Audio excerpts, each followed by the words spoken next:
ये 1956 की बात है। एक वाइकिंग नाम के स्वीडिश मल्लाह ने अपनी शादी के लिए लड़की मुंतखब करने का एक अनोखा तरीका इख्तियार किया। जब उसने एक कागज पर लिखा कि कोई खूबसूरत लड़की और बहुत दूर से राब्ता करे और अपना एड्रेस लिखकर एक खाली बोतल में डालकर समंदर में बहा दिया। 2 साल के बाद वाइकिंग को सिसिली से ताल्लुक रखने वाली एक लड़की ने, जिसका नाम पॉलिना था, जवाब दिया कि मैं खूबसूरत तो नहीं हूँ, लेकिन एक छोटी सी बोतल ने इतना सफ़र किया और मुझ तक पहुंची तो मुझे लगा कि मुझे भी लाजमी जवाब देना चाहिए। फिर उन दोनों के दरमियान कुछ अरसा खतो किताबत का सिलसिला चला और आखिरकार वाइकिंग उस लड़की से शादी करने सिसिली पहुंच गया। तो दोस्तों, आज के वीडियो में आपको कुछ ऐसे ही समंदर में बोतल में बंद करके बहाए गए कुछ पैगामात के बारे में बताऊंगा जो यकीनन आपको भी दिलचस्प लगेंगे। 1915 में एक बहरी जहाज जिसका नाम लौसितानिया था, जो अमेरिका से बरतानिया जा रहा था, उसको जर्मन मिसाइल लगा और वो सिर्फ 18 मिनट में डूब गया। लेकिन ये वक्त एक मुसाफिर के लिए काफी था, जो शायद उन बदकिस्मत लोगों में से एक था जिसका डूबना तय था। उसने एक कागज पर दिल दहला देने वाला पैगाम लिखा। वो पैगाम कुछ यूं था: अभी तक कुछ लोग डेक पर हैं, आखिरी कश्तियां चली गई हैं, हम तेजी से डूब रहे हैं, मेरे करीब कुछ लोग दुआ कर रहे हैं एक पादरी के साथ, इख्तिताम करीब है। शायद ये मजमून ये लिखने के बाद उसने डॉट डॉट डॉट लगाया। उसके बाद कुछ नहीं लिखा था। न जाने उस मुसाफिर को क्या उम्मीद थी कि ये मजमून क्या करेगा। ये एक ऐसा राज है जिसे समंदर ने हमेशा के लिए निगल लिया। और ये पैगाम भी एक बोतल में से मिला।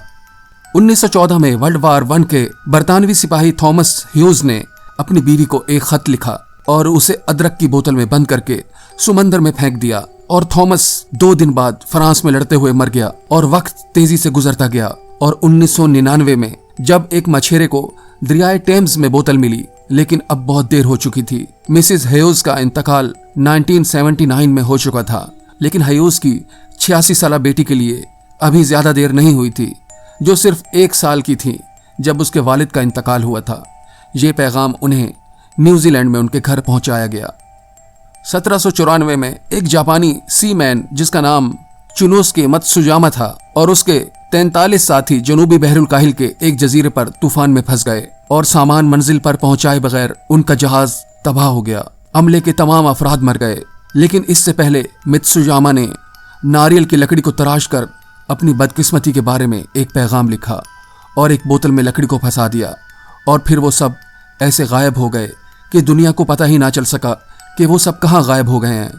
जब तक कि 150 साल बाद हीराटुमैरा के जापानी गांव के करीब से वो बोतल दरियाफ्त हुई तो सबको इल्म हुआ कि उनके साथ क्या हुआ था।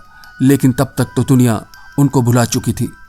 आयरलैंड से ताल्लुक़ रखने वाले 2 कज़न्स 19 साला यर्मिया बर्क और 18 साला नूरा बेगार्टी 1912 में बर्क की बहनों से मिलने के लिए रवाना हुए, जो कुछ साल पहले बोस्टन में शिफ्ट हुई थीं। ये दोनों बदकिस्मत टाइटैनिक पे सवार हुए। सफ़र करने से पहले बर्क की माँ ने उसे मुकद्दस पानी की एक बोतल दी थी।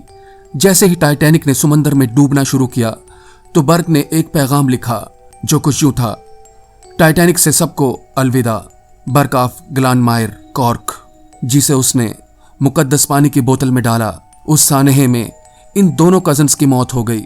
और 1 साल बाद वो बोतल उसके खानदान के घर से चंद मील दूर साहिल से मिली। इस पैगाम और बोतल को 2011 तक उनके खानदान वालों ने संभाल कर रखा और 2011 में कोब हेरिटेज सेंटर को अतिया कर दिए, जो 100 साल बाद भी आज तक उन दोनों कज़न्स की याद दिलाते हैं। तो दोस्तों, उम्मीद है ये वीडियो आपको पसंद आया होगा। अब इजाज़त दीजिए।